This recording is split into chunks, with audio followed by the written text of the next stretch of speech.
ನಾನು side line ಅಂತ ನಾನು ನೋಡ್ತಾ ಇಲ್ಲ, ಜಸ್ಟ್ ಒಂದು ಸಣ್ಣ ಪಾಸ್, ಒಂದು ರೆಸ್ಟ್ ನನಗೂ ಬೇಕಿತ್ತು. 5 ವರ್ಷ ನಾನು ಇಡೀ ಕಾನ್ಸ್ಟಿಟ್ಯೂನ್ಸಿಯಲ್ಲಿ ಬಹುಶಃ ಅಷ್ಟು ಟೂರ್ ಮಾಡಿದ್ದೀನಿ. ಪ್ರತಿ ಒಂದು ಕಡೆ MP ಜನರಲಿ ದೊಡ್ಡ ದೊಡ್ಡ ಕಾನ್ಸ್ಟಿಟ್ಯೂನ್ಸೀಸ್ ಇರೋದ್ರಿಂದ ಎಲ್ಲ ಕಡೆಗೂ ಹಳ್ಳಿಗೂ ಹೋಗೋಕ್ಕೆ ಆಗೋದಿಲ್ಲ, ತುಂಬ ಕಷ್ಟ ಆಗುತ್ತೆ. ಆದ್ರೂ ಆದಷ್ಟು ಮಟ್ಟಕ್ಕೆ ನಾನು ಎಲ್ಲ ಕಡೆನೂ ನಮ್ಮ ಬಾರ್ಡ್ರಿಂಗ್ ಹಳ್ಳಿಗಳಿಗೂ ನಾನು ಹೋಗಿ ಬಂದಿದ್ದೀನಿ.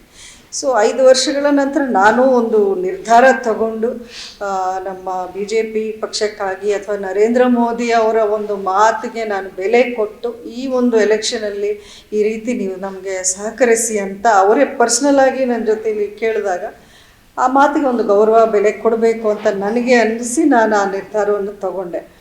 ಅನಂತರ ಸರಿ, ಈ 5 ವರ್ಷಗಳು ನನಗೆ ಅಂತ ನನಗೆ ಟೈಮೇ ಇರಲಿಲ್ಲ. ಈ ಒಂದು 3-4 ಮಂತ್ಸಿಂದ ಸ್ವಲ್ಪ ಒಂದು ರೆಸ್ಟಲ್ಲಿ, ನನ್ನ ಕಾಲಿಂದೊಂದು ಪ್ರಾಬ್ಲಮ್ ಇತ್ತು, ಅದಕ್ಕೊಂಚೂರು ಟ್ರೀಟ್ಮೆಂಟ್ ತಗೊಳ್ತಾ ರೆಸ್ಟ್ ಮಾಡಿದ್ದೀನಿ. ಸೊ ಇನ್ಮೇಲೆ ಆ್ಯಸ್ ಯೂಶ್ವಲ್ ನಾನು ಮಂಡ್ಯದಲ್ಲಿ ಎಲ್ಲೆಲ್ಲಿ ಹೋಗಬೇಕು, ಎಲ್ಲೆಲ್ಲಿ ಓಡಾಡಬೇಕು, ಅಥವಾ ನಾನು ನನ್ನ ಅನುದಾನದಲ್ಲಿ ಕೊಡಿಸಿರೋ ಯಾವ್ಯಾವ ಯೋಜನೆಗಳು ಯಾವ ಮಟ್ಟದಲ್ಲಿದೆ ಅದನ್ನು ಒಂದು ಪರಿವೀಕ್ಷಣೆ ಮಾಡೋದು ಅಥವಾ ಅದನ್ನು ಫಾಲೋ ಅಪ್ ಮಾಡೋದು, ಅದನ್ನೆಲ್ಲ ಮಾಡಬೇಕು ಅನ್ನೋ ಒಂದು ಉದ್ದೇಶ ಇಟ್ಕೊಂಡು ಪ್ಲ್ಯಾನ್ ಮಾಡ್ಕೊಂಡು ಬರ್ತಾಯಿದ್ದೀನಿ.